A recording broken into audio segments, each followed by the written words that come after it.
In April 1968, America stood on the edge of chaos. The streets burned with grief and anger after the assassination of Dr. Martin Luther King Jr., a man who had preached peace, but whose death exposed the deep wounds of a nation built on inequality. Across the country, millions mourned, but in one city, that mourning took a different form. In Detroit, more than 500 black thinkers, activists, and revolutionaries gathered in secret. They were not there to protest, and they were not there to beg for justice. They were there to build something new. Out of the ashes of oppression, they declared the birth of a new nation, the Republic of New Afrika. Their goal was bold, even shocking for its time, to claim independence from the United States and demand reparations for centuries of slavery and racial violence. They believed that true freedom could not come from within the system that had enslaved their ancestors. It had to be built outside of it. These men and women envisioned a sovereign black nation, carved out of the southern states where their forebears had once toiled under chains.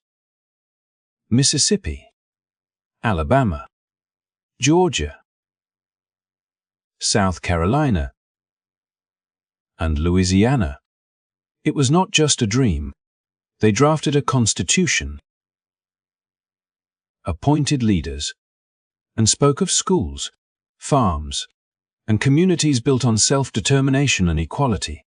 They wanted not revenge, but renewal, a land where black people could finally live free, control their future, and rewrite their history.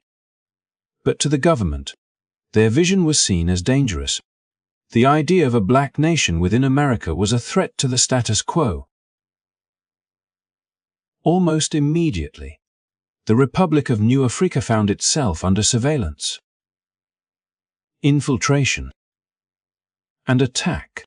Yet, their courage, their defiance, and their unwavering belief in freedom became a symbol that echoed long after their movement was silenced. This is not just a story about rebellion, it is a story about resilience, about people who refused to accept that justice had limits, about a movement that dared to ask the hardest question of all: what does freedom truly mean when the system itself is unjust? In today's world, as conversations about reparations, equality, and racial justice continue, the vision of the Republic of New Afrika feels more relevant than ever. Their dream was not erased, it evolved. It inspired generations to keep pushing, to keep believing, and to keep fighting for a better tomorrow. If you believe that stories like this deserve to be remembered, stories of courage, conviction, and hope, then do not forget to like, share, and subscribe to this channel. Your support helps us bring more hidden chapters of history to light. And together, we can make sure that the voices of the past are never silenced again. The Republic of New Afrika was not born from chaos alone, it was born from an idea that had been simmering for years in the minds of those who dared to look beyond the boundaries of oppression.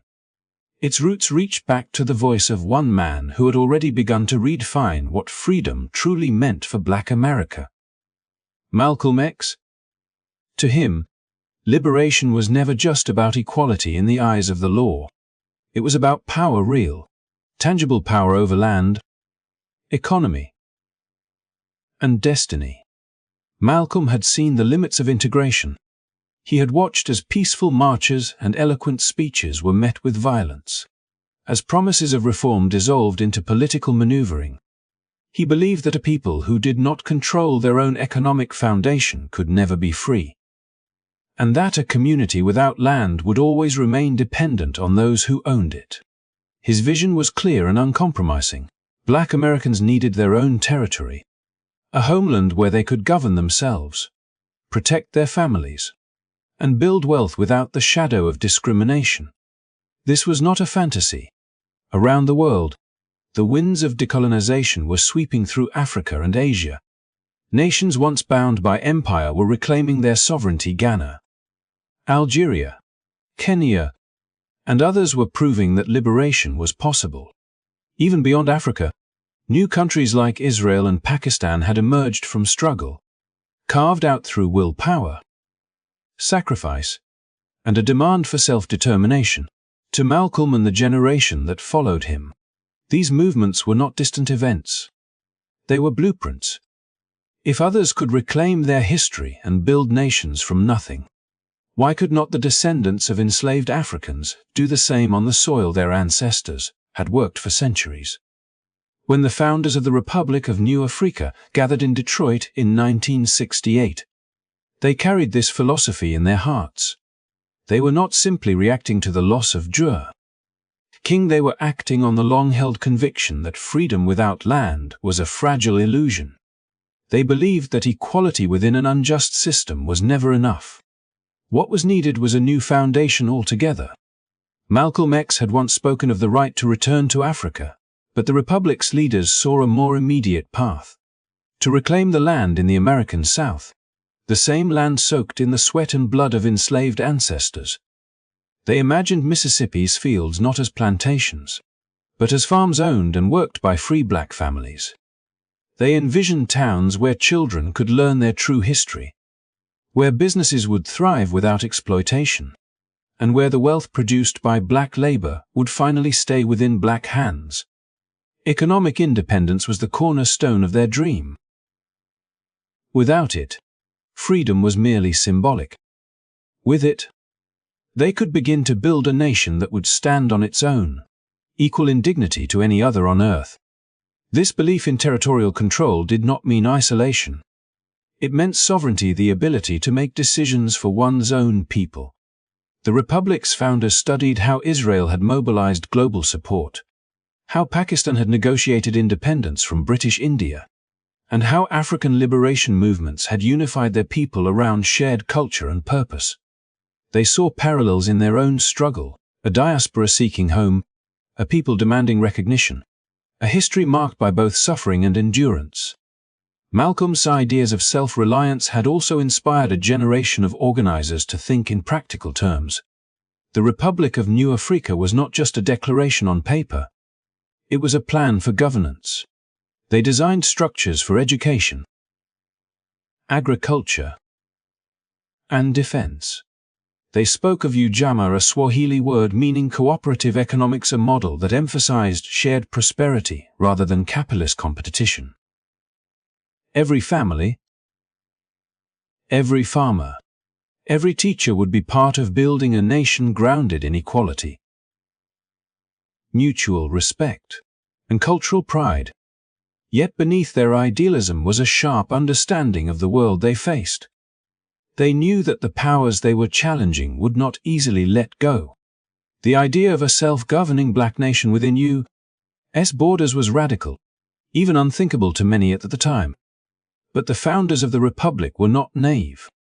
They had seen how movements in Africa were branded as threats, how leaders like Patrice Lumumba and Kwame Nkrumah were undermined by foreign interests. Still, they pressed forward, believing that silence was a greater danger than resistance. Their gatherings were filled with both hope and urgency. At community meetings, elders spoke of the dignity that had been stolen from them. Young activists shared plans for schools and cooperative farms. There was a sense that history itself was turning, that the pain of centuries might finally give birth to something transformative. The Republic's charter declared that their goal was not hatred or separation. For its own sake, it was the creation of a space where justice could finally take root. Malcolm X's influence ran through it all, like a steady current beneath the surface. Even after his death, his speeches echoed in their debates and their dreams. His insistence that land is the basis of all independence became more than a slogan, it was their moral compass. They took his vision of black self-determination and turned it into a tangible blueprint for a new society, one that demanded dignity not as charity, but as a birthright. And though history would later test them with relentless force, in those first moments, the Republic of New Afrika stood as proof that an idea could be powerful enough to challenge an empire. They were not just demanding freedom, they were redefining it. To them, liberty meant more than the absence of chains. It meant the presence of ownership. responsibility, and the unyielding right to decide one's own destiny. In the heart of Detroit, among people who had known both struggle and survival, that vision burned bright. It was a continuation of Malcolm's unfinished work, a living testament to the belief that the road to freedom is not given, it is built, brick by brick, on the foundation of self-determination and unbreakable faith in the future. Among those who carried Malcolm's vision forward were two brothers who would become central to one of the most daring experiments in modern American history: Milton and Richard Henry. Both men were deeply intellectual, deeply political, and deeply committed to the idea that freedom required more than protest. It required structure, vision, and governance. To them, independence could not exist as a slogan shouted in the streets. It had to take the form of a functioning nation, a republic that could stand with dignity and legitimacy among others. Milton Henry, a lawyer trained in the rigorous world of civil rights litigation, and his brother Richard, a strategist and writer, had seen firsthand the limitations of the American justice system. They had defended activists, negotiated with officials, and watched as courtrooms became battlegrounds for basic human rights. Over time, they came to a sobering realization: legal victories could not dismantle systems that were built on inequality. The law, in their experience, could only bend so far before it snapped back in favor of the powerful. If real justice was ever to exist for black people in America, it would have to be built outside that system, crafted from the ground up, rooted in a moral authority deeper than any government decree. When the Republic of New Afrika took shape in Detroit, the brothers stood at its core. They later adopted African names Gadi and Imario Badal, symbolizing not only a rejection of the colonial past, but also a rebirth of identity. Names, they believed, carried power. By reclaiming theirs, they were reclaiming the right to define who they were and what their struggle stood for. Their leadership reflected both strategic brilliance and profound conviction. They envisioned a state where laws would protect rather than oppress, where education would uplift rather than erase, and where the wealth of the people would circulate within their own communities rather than flow outward to distant institutions. The Obadal brothers were joined by others who shared their vision: scholars, lawyers, artists, and activists who understood that the movement needed more than passion. Among them was a young man named Chokwe Lumumba, whose sharp intellect and unwavering discipline would later make him one of the most respected figures in the black liberation struggle.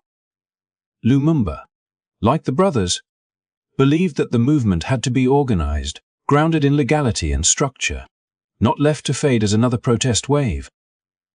Together, they began drafting documents that would outline the government of the Republic of New Afrika. A constitution, a declaration of independence, and a framework for self-rule. They studied revolutionary movements around the world not to imitate them, but to learn how ideas could become institutions. The examples of Ghana and Algeria showed how discipline and diplomacy could turn resistance into sovereignty. They drew lessons from the failures of other uprisings as well, understanding that passion without planning was easily crushed. For the Republic of New Afrika to survive, it needed legitimacy in the eyes of its people and credibility in the eyes of the world. They built their movement like a state in exile, complete with ministries, councils, and local committees. Theirs was not a fantasy of rebellion. It was a blueprint for governance. Gadi Badal spoke often about the moral and historical justification for their cause. He argued that the United States had never truly integrated black people into its social contract. Enslavement, segregation, and economic exclusion had not been accidents, they were systemic realities that denied a whole population its share of the nation's promise. Therefore, the Republic of New Afrika was not an act of defiance, he said, but an act of correction. We are not leaving America, he would explain. We are reclaiming what was taken from us. It was a bold statement. But to those who heard it, it carried the weight of centuries. Imari Obadal, meanwhile, worked tirelessly to give the movement diplomatic language. He reached out to leaders across the African diaspora, building connections with Pan-Africanists in Ghana, Tanzania, and Nigeria. He saw the Republic not as isolated, but as part of a larger movement of global black liberation, a network of nations rising from the ashes of colonialism. He drafted letters, gave lectures, and organized conferences where intellectuals debated the meaning of sovereignty in a world still divided by race and empire. Chokwe Lumumba became the movement's bridge between vision and practice. With his legal background and gift for persuasion, he helped frame the Republic's demands for reparations not as charity, but as lawful compensation for centuries of unpaid labor and stolen wealth. He spoke of the debt owed to generations whose work had built the country, but never allowed them to share in its prosperity. Lumumba believed that justice must be articulated in legal terms if it was to be recognized by history. Later in life, his journey from revolutionary to mayor of Jackson, Mississippi, would stand as proof that the ideals of the Republic had not died, they had evolved into new forms of leadership. The collaboration between these men was not without challenges. They faced internal disagreements, resource shortages, and the constant pressure of government scrutiny. Yet their shared purpose held them together. Every meeting, every manifesto, every night spent planning under dim light was driven by the same question. How can a people who have been denied power learn to wield it for themselves? Their answer lay in unity, education, and a vision of governance that served the collective rather than the elite.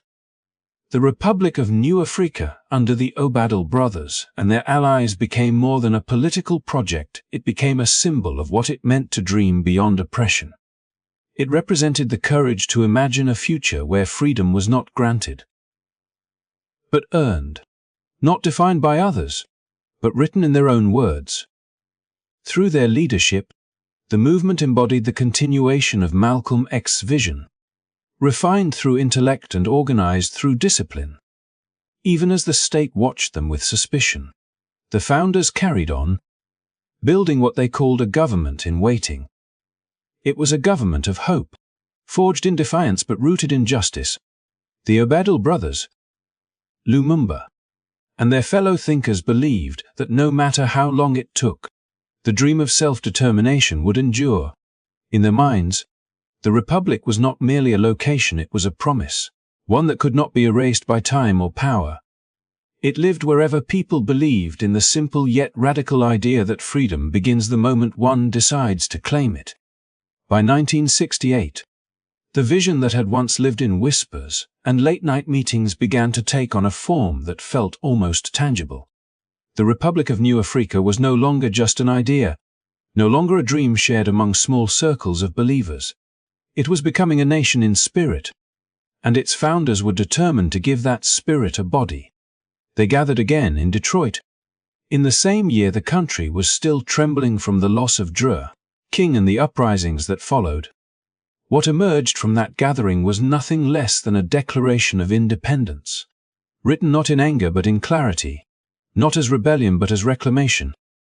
The convention that year was filled with a rare energy, a mixture of solemnity and hope, tension and purpose.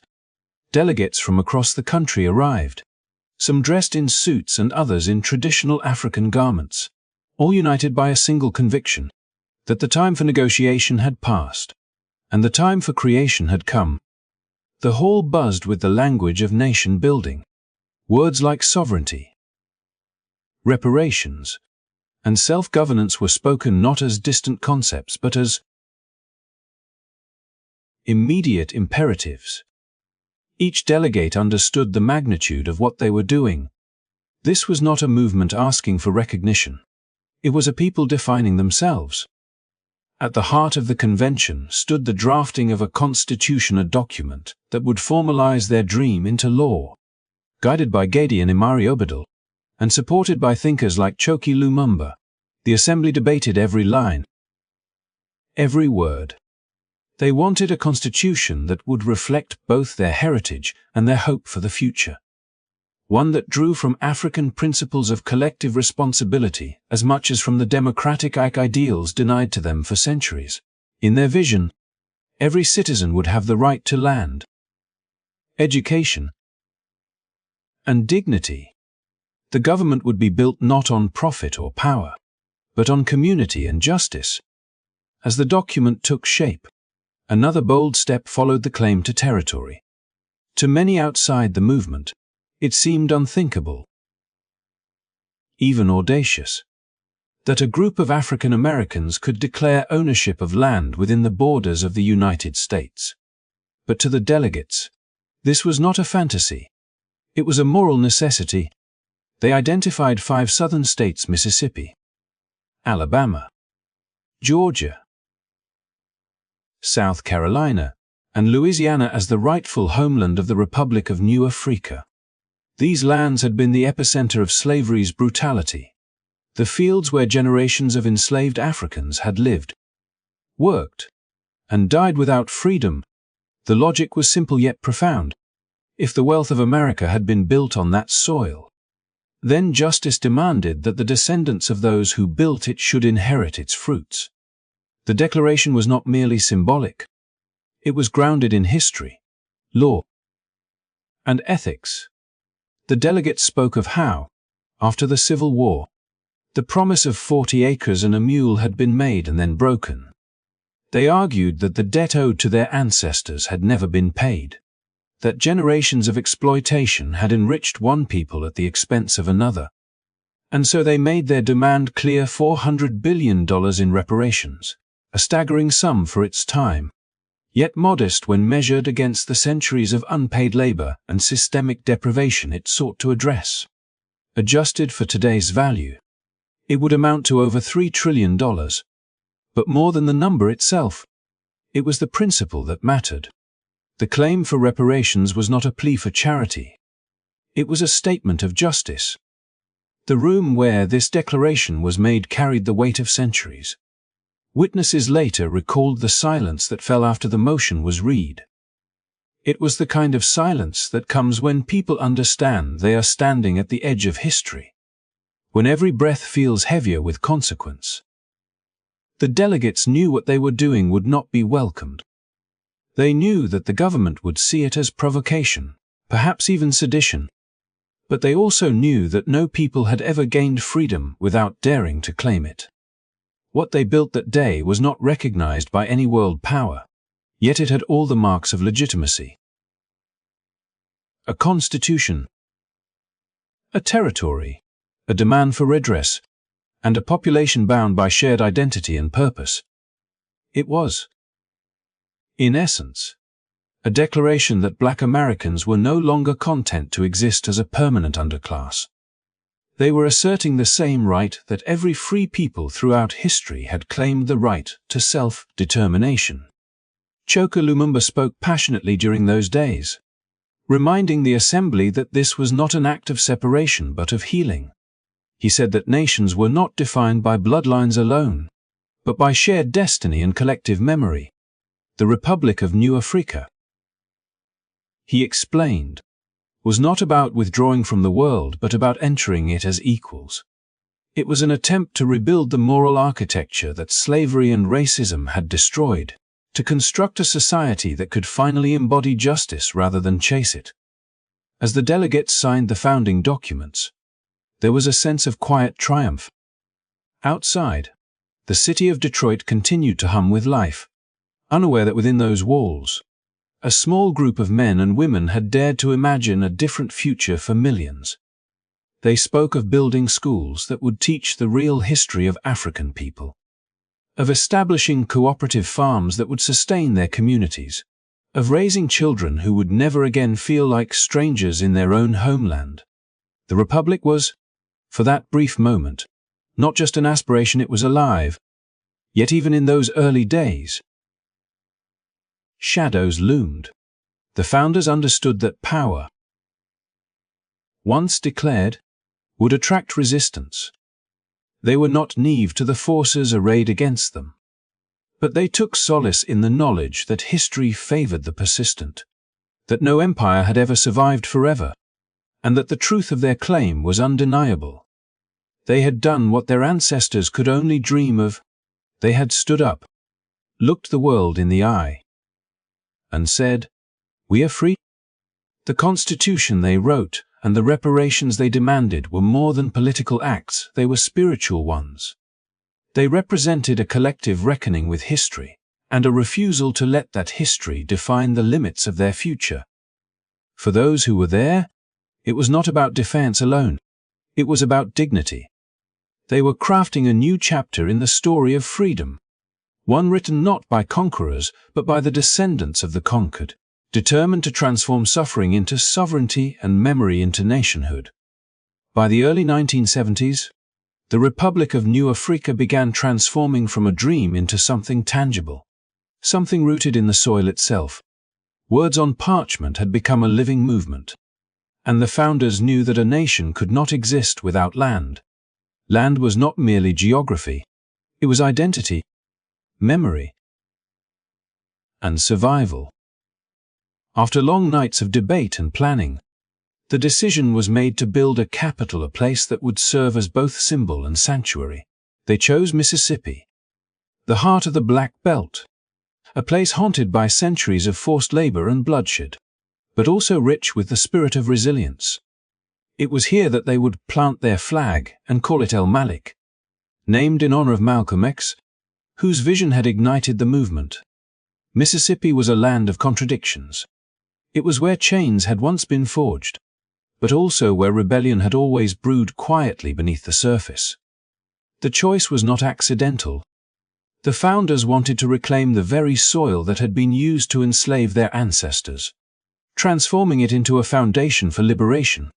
In 1970, they purchased 20 acres of land in Hinds County, a modest tract surrounded by fields and forests. To the untrained eye, it was just a patch of earth. But to the members of the Rena, it was sacred ground. They called it the Promised Land, not because it was given, but because it was finally taken back. El Malik began as a collection of tents and modest wooden structures. But to those who arrived from Detroit, Chicago, and other cities across the north, it felt like coming home. Families relocated, bringing with them not only their belongings, but their determination to build a different way of life. They envisioned a community where cooperation replaced competition, where each person's labor contributed to the well-being of all. It was a return to an older wisdom, one rooted in African traditions of shared responsibility. The guiding philosophy was Ujamaa, a Swahili word meaning familyhood or cooperative economics. It had been championed by Julius Nyerere in Tanzania, and the Rena saw in it a blueprint for sustainable self-reliance. Under the banner of Ujamaa, El Malik began to take shape as a model of collective living. The people built their own meeting halls and cultivated small farms where food was grown not for profit but for sustenance. Chickens, goats, and crops filled the land with the sounds and scents of renewal. They started workshops to teach carpentry, sewing, and farming techniques, believing that true independence began with the ability to create and sustain one's own resources. Education became the lifeblood of the settlement. Schools were established to teach African history, language, and culture, subjects long ignored or distorted in mainstream education. Children learned Swahili alongside English, studied the legacy of their ancestors, and were taught to see themselves not as minorities within another nation, but as citizens of their own. For the adults, learning was no less essential. Workshops and evening classes were held on political science, law, and economics. The idea was simple. Liberation could not thrive without knowledge. Every person in El Malik was encouraged to understand the workings of governance and the principles of self-determination. In this way, the community became both a village and a classroom, a living experiment in democracy. Decisions were made through open assemblies, where every voice carried weight, and leadership rotated to prevent corruption or hierarchy. But alongside this sense of renewal, there was constant vigilance. The people of El Malik knew they were being watched. The FBS surveillance programs were already notorious for infiltrating black organizations, and the relentless pursuit of sovereignty made it an inevitable target. In response, the residents organized their own defense units, known as the Black Legion. They were not aggressors, but guardians, men and women who stood watch through the night, ensuring the safety of their community. They trained within the limits of the law, carried licensed firearms, and operated under strict codes of discipline. To them, security was not about confrontation but protection, an affirmation that they would never again live in fear. Despite the pressures, life in El Malik had moments of extraordinary beauty. On summer evenings, families would gather under the open sky to share stories, music, and dreams. The sound of drums echoed across the fields, mixing with laughter and the hum of insects. Elders spoke of Africa as a living memory, not a distant past, and young people listened with wide eyes, realizing they were part of something larger than themselves. It was, in every sense, a rebirth. Economically, El Malik operated as a cooperative micro-society. Instead of wages determined by market value, labor was valued for its contribution to the collective. Farmers shared their harvests freely, artisans crafted goods that supported the community, and doctors provided care without the barriers of insurance or bureaucracy. Medical treatment was seen as a right, not a privilege. There was no hunger, no homelessness, and no one left behind. It was imperfect, of course, as all experiments are, but it carried within it the essence of a just society. Yet even as the people of El Malik built and dreamed, the outside world grew more hostile. Media outlets portrayed them as radicals. Local officials viewed them with suspicion, questioning their intentions. But those within the movement refused to be discouraged. They saw themselves as continuing the work of their ancestors, of Harriet Tubman, who had once led her people to freedom through the night, of Marcus Garvey, who had called for global black unity, who had taught that freedom could not be begged for but claimed. In El Malik, that teaching had found soil, water, and form. Children ran barefoot through the fields, their laughter mingling with the rustle of leaves. Men and women worked side by side to raise homes from the ground. Each brick, each plank of wood, each seed planted in the earth carried the same message, that the people once enslaved on this land could now build upon it freely. The Republic of New Afrika was far from perfect, but for those who lived it, it was proof that imagination could become reality, that the story of Black America did not have to end in oppression but could turn toward renewal.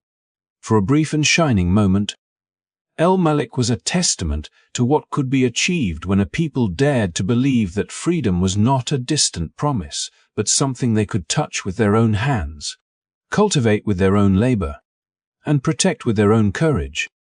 The dream of the Republic of New Afrika was not born in silence, and it would not quietly either. As the movement grew stronger, it also drew the full attention of the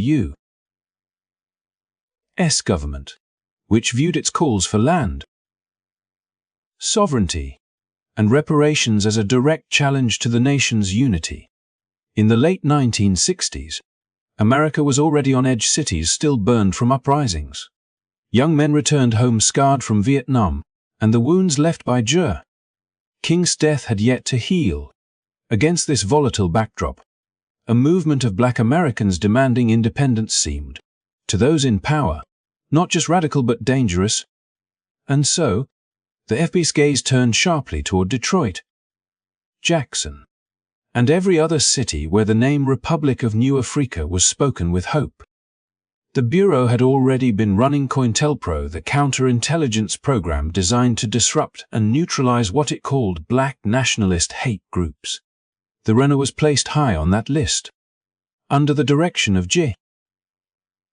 Edgar Hoover, federal agents began collecting files on the group's members, tracking their movements, monitoring phone calls, and infiltrating meetings. The idea of Black Americans forming their own nation within the United States was something the establishment could not tolerate. But for the members of the RENA, the more they were watched, the more certain they became that their cause was just. They were not trying to destroy America, they were trying to build a home where justice, safety, and dignity were no longer dreams. On a cold night 1969, that tension exploded into violence at the new Bethel Baptist Church in Detroit. The church had been a gathering place for the RENA, a place where families came together to talk, plan, and pray. That evening, after a meeting, gunfire erupted outside the church. 2 police officers were shot, one fatally. Within minutes, the area was swarmed with armed police. What followed would later be called the new Bethel Church raid. Officers stormed into the sanctuary, opening fire, dragging men and women out, beating some, and arresting over 140 people. Inside those walls that had once echoed with songs of freedom, chaos reigned. It did not matter that many of those detained had no weapons and knew nothing of what had happened outside. The message was clear.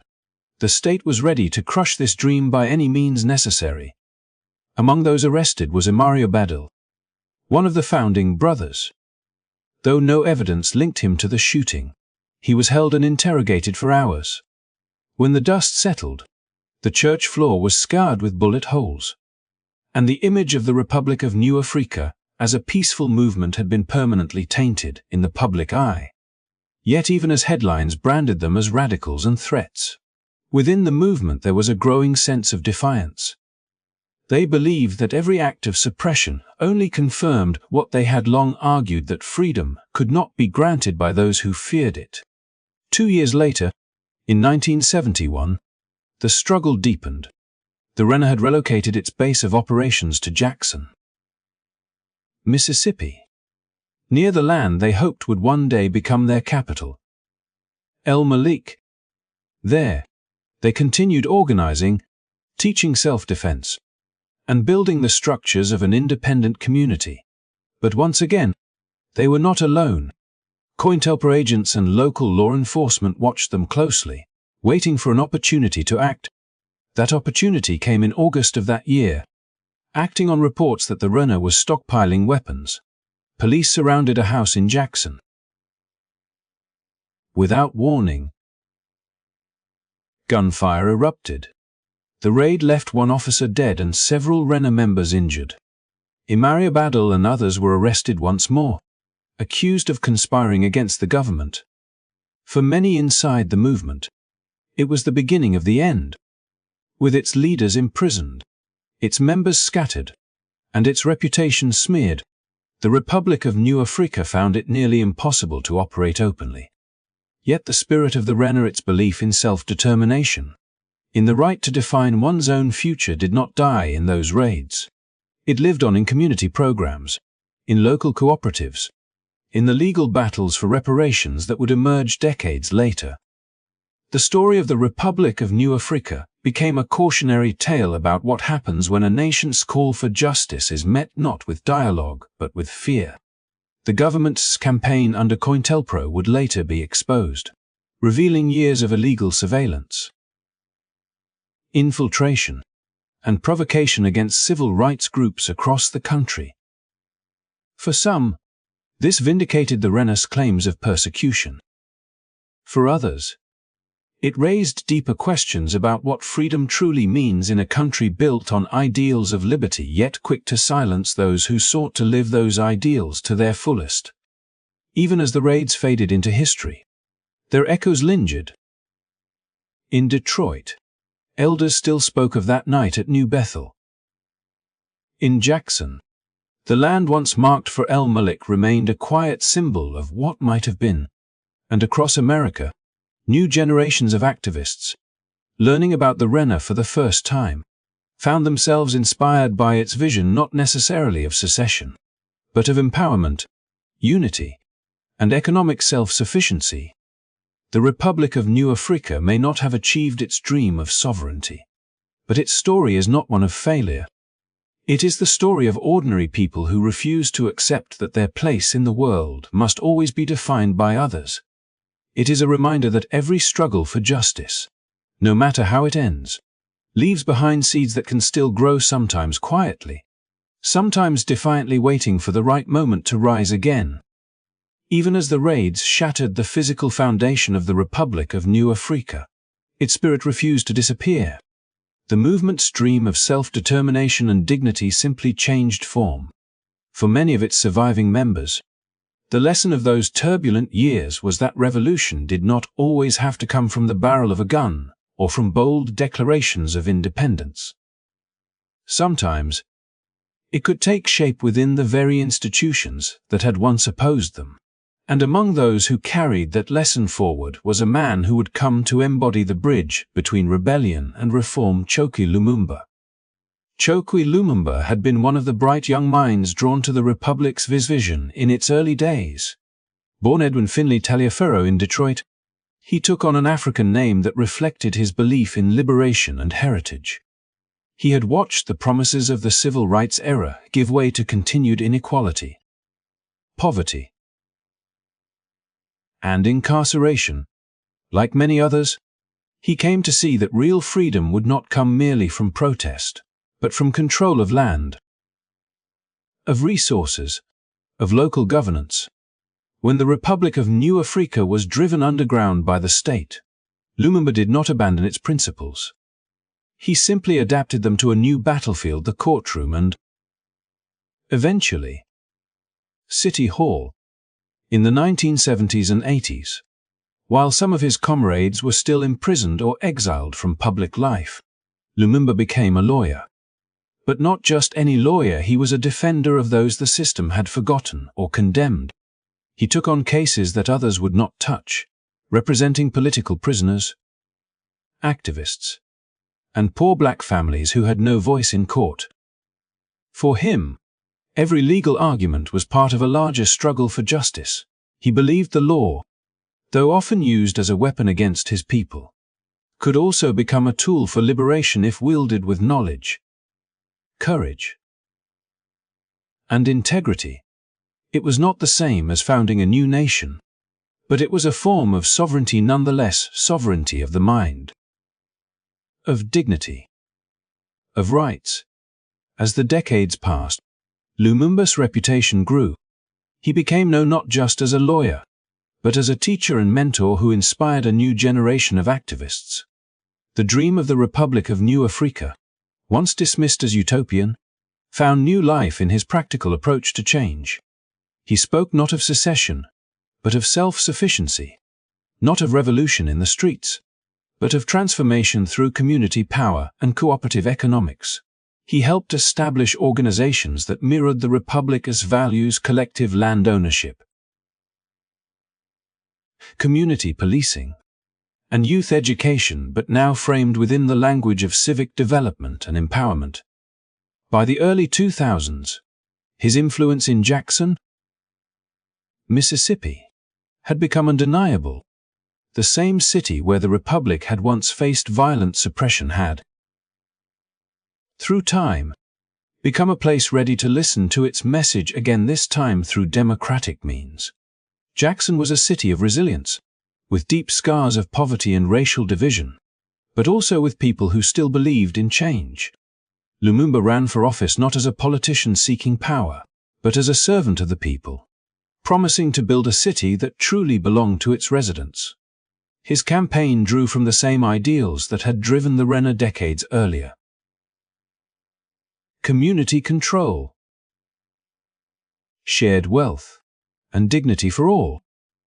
But now, instead of challenging the government's authority, he sought to transform it from within. When Chokwe Lumumba was elected mayor of Jackson in 2013, it was more than a political victory, it was poetic justice. The man who had once been branded a revolutionary, whose movement had been crushed by raids and surveillance, now stood as the legitimate leader of one of the most historically significant cities in the South. Standing on the steps of City Hall, he addressed the people not as subjects of an imaginary nation, but as citizens of a real one still struggling to fulfill its promises. His words carried the calm conviction of someone who had seen both the fury of oppression and the quiet strength of perseverance. Under his leadership, Jackson began experimenting with ideas that echoed the Republic's founding principles. Community cooperatives were encouraged. Local decision-making was prioritized. Initiatives aimed to keep wealth circulating within neighborhoods rather than flowing out to distant corporations. To Lumumba, this was not just governance, it was a continuation of a much older dream. The Republic of New Afrika had sought land and sovereignty. Now, he sought economic sovereignty through local empowerment. But his tenure was tragically short. In 2014, less than a year after taking office, Chokwe Lumumba passed away suddenly. The news struck the community deeply. For those who had known the history, it felt like another cruel twist of fate, a man who had come so far from the ashes of a suppressed movement taken just as his vision was taking root. Yet, even in death, his legacy endured. His son, Chokwe Lumumba, carried forward his mission, later becoming mayor himself and continuing to advocate for the same values that had guided his father: justice, cooperation, and self-determination. The arc of Chokwe Lumumba's life mirrored the evolution of the Republic of New Afrika itself. What began as an act of defiance grew into a philosophy of empowerment. The language changed, the methods evolved, but the essence remained, that true freedom means control over one's destiny. Lumumba proved that the spirit of revolution could live within the framework of democracy, that resistance could coexist with reform, and that the dream of a self-determined Black America did not have to be confined to history books or forgotten manifestos. In the end, the Republic of New Afrika's most enduring triumph may not be the creation of a separate state, but the transformation of its ideals into living principles within American life. Its struggle found new expression in every community program, every cooperative business, every young activist who looked back and saw in its history a roadmap for resilience. And through leaders like Chokwe Lumumba, the line between rebellion and progress blurred, showing that even the most radical dreams can find their place in the heart of a city that once stood against them. History often remembers revolutions by their explosions, by the fiery moments when voices rose and the world seemed to shift. But sometimes, the most powerful revolutions leave behind echoes instead of flames. The Republic of New Afrika was one such movement. Though its dream of an independent Black nation never materialized, its ideas have quietly rippled through generations, reshaping how America talks about justice, sovereignty, and the meaning of freedom itself. The Renaissance vision was bold: land, reparations, and self-determination. To some, those demands sounded radical in 1968, even dangerous. But as decades have passed, those same ideas have returned to the center of national conversation. When people today discuss the right to community control, economic empowerment, and repair for centuries of racial injustice, they are, knowingly or not, continuing the dialogue the Renaissance began. What was once dismissed as impossible has now become part of the moral vocabulary of modern America. The call for land, for ownership, for a home that could not be taken away was never just about geography. It was about belonging. For centuries, Black Americans were told where they could live, where they could work, and even who they could be. The Republic of New Afrika dared to imagine something different. A place where those boundaries no longer existed, where the descendants of the enslaved could build a future on their own terms. That vision planted seeds that continue to grow in today's land trust movements, cooperative farms, and community-based housing projects across the country. The dream of land as liberation did not die, it evolved. Reparations, too, once treated as a fringe idea, have moved from whispered debates to public hearings and policy proposals. The Renaissance demand for $400 billion in 1968, equivalent to trillions today, was not merely a number. It was a statement that freedom cannot be complete without repair, and that history's wounds do not heal on their own. The courage to speak that truth in an era of fear and repression laid the groundwork for today's efforts to quantify, understand, and address the economic legacy of slavery. Every modern discussion on reparations owes something to those who first dared to demand it. And perhaps most importantly, the Renaissance belief in self-determination remains a guiding light for countless movements around the world. To determine one's own destiny politically, economically, and spiritually is the core of freedom. It is the same principle that drives young organizers building Black-owned businesses, reforming city governments, and reclaiming cultural heritage. It is alive in the push for fair representation, in calls for justice reform, and in the demand that every community be allowed to define its own future without interference or suppression. The Republic of New Afrika never sought vengeance. It sought dignity. It was a movement born from pain but rooted in hope, the hope that Black people could one day stand not as victims of history but as architects of their own. And though the government's response was harsh raids, arrests, and decades of surveillance, the spirit of the Renaissance could not be extinguished. It found new life in the legal victories of its members, in the community organizing that followed, and even in the political achievements of leaders like Chokwe Lumumba, who turned revolutionary ideals into civic progress. When we look back on that time, it is easy to focus on the struggles, the clashes, and the losses, but there is another story running beneath it, a story of resilience. The men and women who gathered in Detroit in 1968 believed that freedom required more than speeches and marches. It required structure, courage, and a willingness to imagine what had never been imagined before. They faced one of the most powerful governments on earth and still dared to dream. And that, in itself, was an act of victory. Today, as we continue to wrestle with questions of equity, representation, and justice, the legacy of the Republic of New Afrika serves as both a warning and a guide.